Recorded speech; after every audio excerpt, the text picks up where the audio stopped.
Western powers converge in Alberta to talk conflict and commerce. How his tariffs are bringing in $88 billion in revenue for the U.S. government that are paid by American businesses, American consumers. Just days after President Trump imposed a sweeping 50% tariff on Canadian steel and aluminum, the American economy began to feel the sting, not in theory, but in cold, hard numbers. The Dow Jones dropped 620 points, sending shockwaves through Wall Street, while shares of Ford, General Motors, and Caterpillar, all heavily reliant on Canadian imports, tumbled sharply. In Chicago, over 800 workers at a major appliance plant were sent home after management announced a 2-week shutdown, citing unaffordable input costs. Across the industrial Midwest, executives issued dire warnings. Supply chains are buckling, contracts are being suspended, and factories are teetering on the edge. What was meant to punish Canada is now boomeranging directly into America's manufacturing heartland. And while U.S. officials tout $88 billion in tariff revenue, economists and business leaders are sounding the alarm because those tariffs aren't paid by Canada. They're paid by American importers, employers, and ultimately consumers. The question now isn't whether there will be pain, but how deep it will cut, and how long America can absorb self-inflicted economic shocks before allies, investors, and voters push back. While American manufacturers scramble to absorb the shock of Trump's 50% steel and aluminum tariffs, Canada isn't backing down, it's hitting back. Unlike other U.S. allies who've chosen silence or soft diplomacy, Ottawa has drawn a clear red line. Prime Minister Mark Carney's government issued a 60-day ultimatum. If Washington doesn't reverse course, Canada will file trade violation cases at the World Trade Organization, launch a new wave of precision-targeted tariffs, and accelerate efforts to diversify away from U.S. supply chains. For Trump, who believed he had the upper hand, this was an unexpected reversal, a counteroffensive from the North that he arguably triggered himself. Carney put it plainly, if the supply chain is a single lane, America just built a wall in its own path. The message was sharp and the consequences are real. We had, for almost half a century, we as Canada, a relationship with the Americans which were a steady process of deepening integration. And that process of deepening integration is over.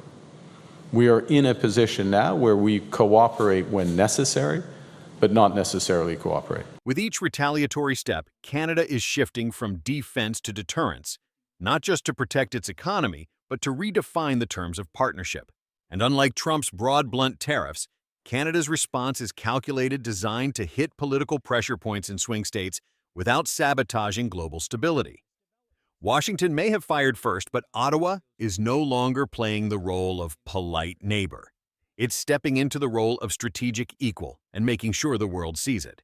As the G7 summit in Alberta reached its decisive moments, President Trump abruptly departed, skipping the summit's final sessions and leaving behind a trail of unanswered questions. His early exit wasn't just a scheduling shift, it was a signal. In a summit meant to confront global challenges like energy security, trade fractures, and rising geopolitical threats, the U.S. president chose to walk away. The now viral image of Trump shaking Prime Minister Mark Carney's hand before stepping onto Air Force One was splashed across European front pages, described as a symbol of America's withdrawal from global leadership. But what happened after Trump left was even more telling. Carney remained at the table not just as Canada's representative, but as a quiet force around which other leaders began to gather. In the hours that followed, Carney stood shoulder to shoulder with French President Emmanuel Macron and EU Commission President Ursula von der Leyen at a joint press briefing. The message was blunt. Short-term protectionism, Macron said, is destroying the foundations of the free market. Von der Leyen echoed the sentiment, warning that a world where supply chains can be weaponized at will is a world where no economy is safe, not even America's. But this wasn't just Europe talking. Canada had emerged unexpectedly as a stabilizing anchor in the middle of the storm.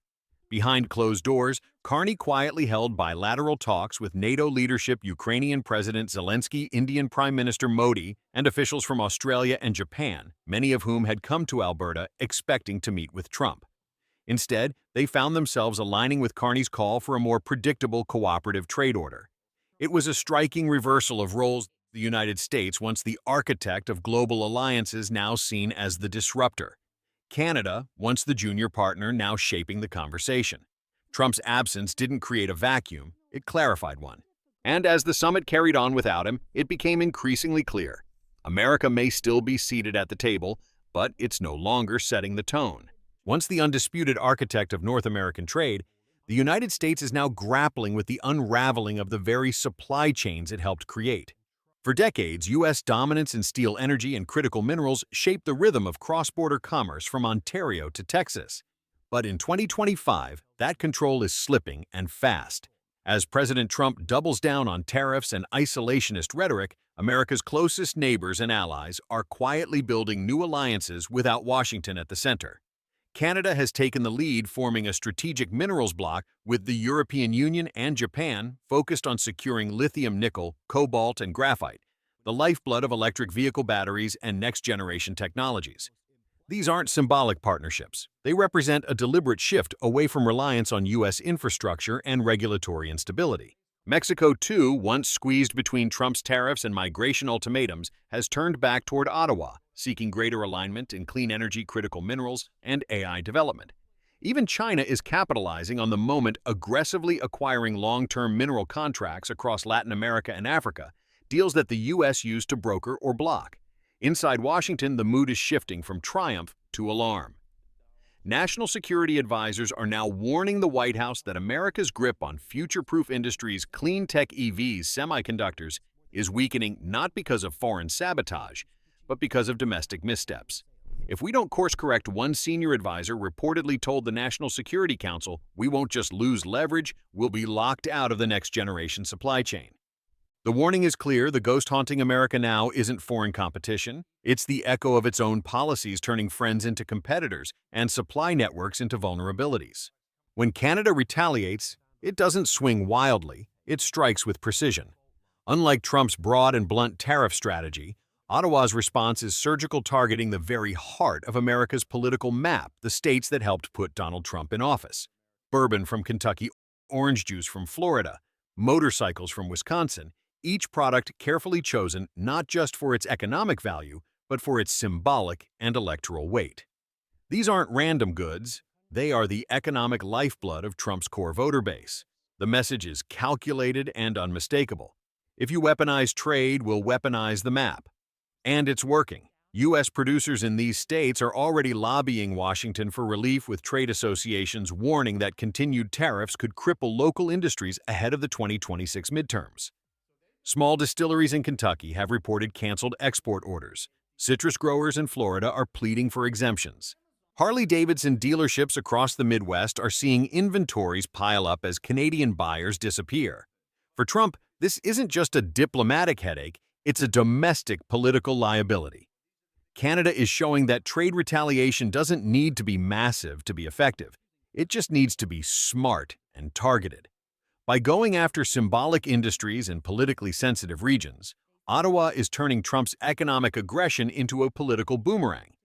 The tariffs that were meant to project strength abroad are now triggering resistance at home, and the fallout is landing exactly where it hurts him most: the ballot box.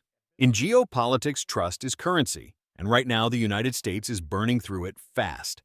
At the G7 summit in Alberta, while official speeches struck a tone of unity, the real conversations were happening in private leaders quietly exploring alternatives to a U.S. that no longer feels reliable. For many, the breaking point wasn't just the tariffs, it was the unpredictability. Allies are no longer asking whether America will lead. They're asking whether it can even be counted on. Canada, once the most steadfast U.S. partner, is now openly charting a path of strategic independence. In energy, minerals, and manufacturing, Ottawa is shifting away from Washington's orbit. One flashpoint: the massive LNG export project in New Brunswick, which would send American gas through Canada to Europe. But Canada's parliament has placed the deal on hold, refusing to approve financing unless Trump lifts the steel tariffs. It's a high-stakes standoff that could freeze billions in transatlantic energy trade. And the rhetoric is no longer diplomatic.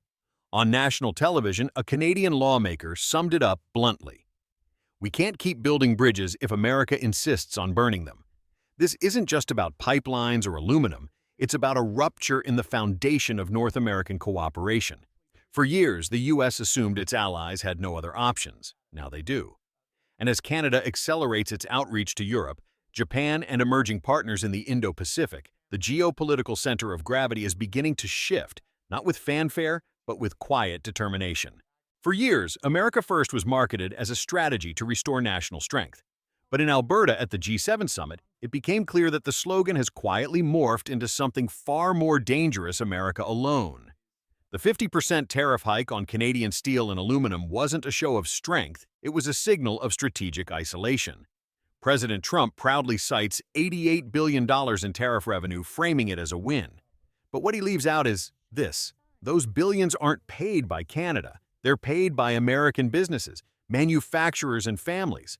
The real cost is inflation, factory shutdowns, and shattered trust. What makes a superpower isn't just its military or economy, it's the confidence of its allies. And right now, that confidence is evaporating. Canada.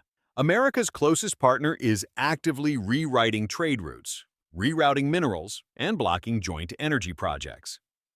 Europe. Japan, even Mexico, once tightly linked to U.S. supply chains, are quietly moving on. What was once an unquestioned leadership role for the U.S. is now a global question mark, and that leads to a sobering conclusion. Has America already lost?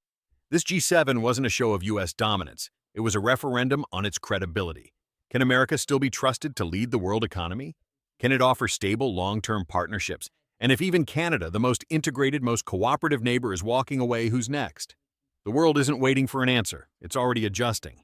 Do you think America First has gone too far? Should the U.S. repair its alliances or double down on tariffs?